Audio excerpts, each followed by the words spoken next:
بسم اللہ الرحمن الرحیم۔ ایک ہمارا عقیدہ ہے راضی برضا، ہر حال میں اللہ پر راضی رہنا۔ تو اس پر تھوڑی سی عرض کرنا چاہتا ہوں، ہر حال میں اللہ پر راضی رہو، یہی کہا جاتا ہے نا، راضی برضا۔ اللہ جس حال میں بھی رکھے خوش رہو۔ یہ جملے کیوں خوش رہو کہ سب کچھ تو اللہ کرتا ہے، اس لیے اس نے جو کرتا ہے وہ ٹھیک کرتا ہے، اس میں کوئی نہ کوئی حکمت ہوتی ہے، اس میں حکمتیں ڈھونڈتے ہیں ہم۔ یہ جملے عقیدہ جبریہ کی ہی تربیت کا نتیجہ ہے کہ سب کچھ اللہ کرتا ہے۔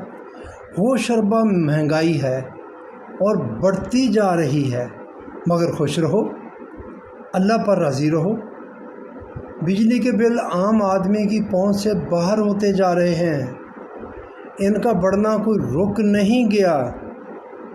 خودکشی نہ کرو، بس خوش رہو۔ اللہ جس حال میں رکھے خوش رہو، مگر خوش رہو، اللہ پر راضی رہو۔ لوگ خودکشیاں کر رہے ہیں، لوگ بھوک کے ہاتھوں مر رہے ہیں، بچے بلک رہے ہیں، مگر اللہ جس حال میں رکھے خوش رہو۔ پیٹرولیم مصنوعات بڑھتی جا رہی ہیں، لہٰذا ہر چیز کے ریٹ بڑھتے چلے جا رہے ہیں۔ چینی 200 روپے ہو گئی ہے، 300 تک جانے کے امکان ہے۔ آٹے کا بحران سر اٹھا رہا ہے۔ اس لا قانونیت کے اس دور میں مافیاز پوری طرح کھل کھیل رہا ہے، پوری طرح ننگا ناچ رہا ہے، کوئی پوچھنے والا نہیں ہے۔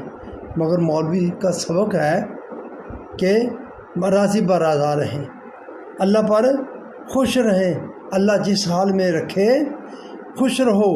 ہمارا عقیدہ ایسا بنا دیا گیا ہے کہ جس میں ہمیں ذمہ داروں کی طرف جانے ہی نہیں دیا جاتا، ذمہ داروں کے بارے میں سوچنا ہی نہیں کرنے دیا جاتا، اس طرف جانے ہی نہیں دیتے۔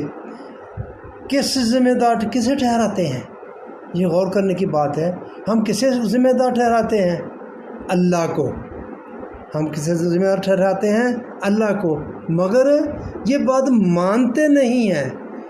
ہم کتنے بڑے ظالم ہیں، ہم پر کوئی ظلم باہر سے نہیں کر رہا، ہم خود